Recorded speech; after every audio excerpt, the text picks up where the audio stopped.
the closest Bahamian port to the United States. A tropical turquoise getaway 50 miles from the Florida coast. An easy 2-hour cruise under the right conditions.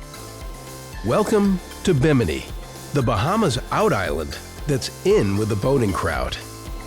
When you get into Bimini and the water changes from 1,000 feet deep to 20 feet deep, the color of the water is so bright and so magnificent. White sand under blue water. It's just a beautiful little spot to be.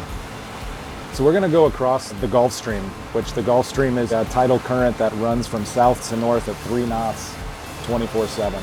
So it's really important to do your homework and check the waves and the wind conditions before you cross over there, and you can see a few days out whether you're in your good weather window or not. Today happens to be a great day for us. We're going to see 1 to 2 foot seas all the way across.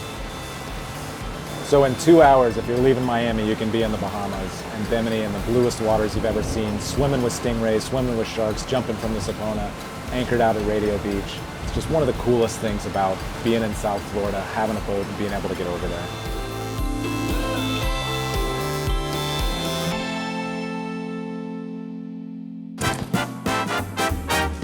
Bimini was once a rum runner's pit stop en route to the speakeasies of America, but has since evolved into a year-round destination for those chasing sport and sunshine. It claims the title of sport fishing capital of the world, thanks to its seasonal migrations of game fish species, including blue and white marlin, wahoo, and tuna. Be it diving, fishing, sailing, or otherwise, boats have always been part of the Bimini story, and that story continues today. Except trading spinnakers and trade winds for dueling Aviaras.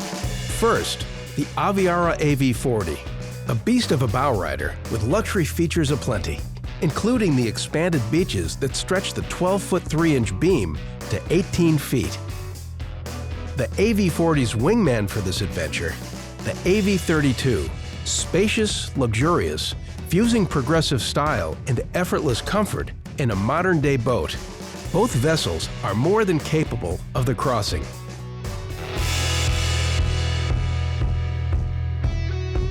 All right, so we just pulled into Bimini. It only took us 2 hours to get here. We were cruising at about 35 miles an hour, all the way over 1 to 2 foot seas. Beautiful ride over. This is super close to Miami. Nice, easy trip over. I've come over here for just a day trip. I've gotten lunch and ran right back home, but it's nice to come over and stay the night as well.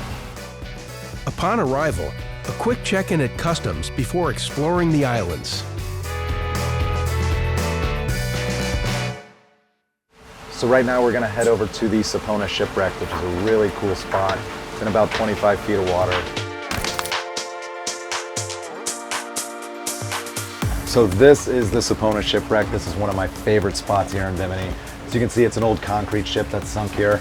If you look over here, we got a ladder where you can climb up and jump off if you really want to.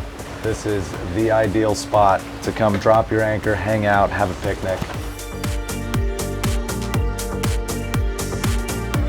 So one of my favorite parts about being in Bimini is going from the Sapona Shipwreck right over to Honeymoon Harbor.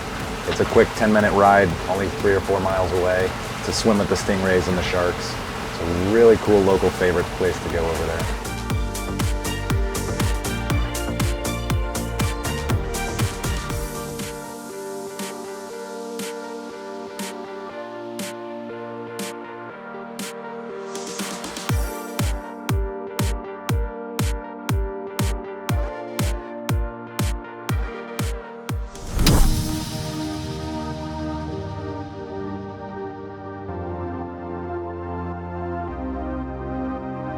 We're pulling into the north end of the island, and the wind conditions today just make it absolutely perfect. The AV40 from Aviara is just perfect for this location. We're going to drop down the sides. We're going to jump in the water. We're going to have tons of fun here.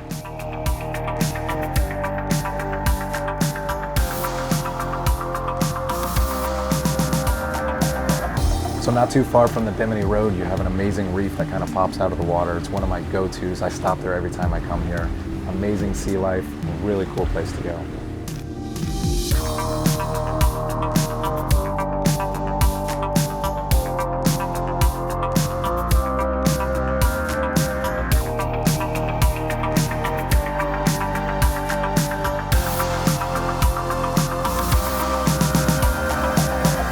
Wrapping up here in Bimini, heading back to Miami. can't believe how incredible this trip has been. Get out there on the water, find your escape.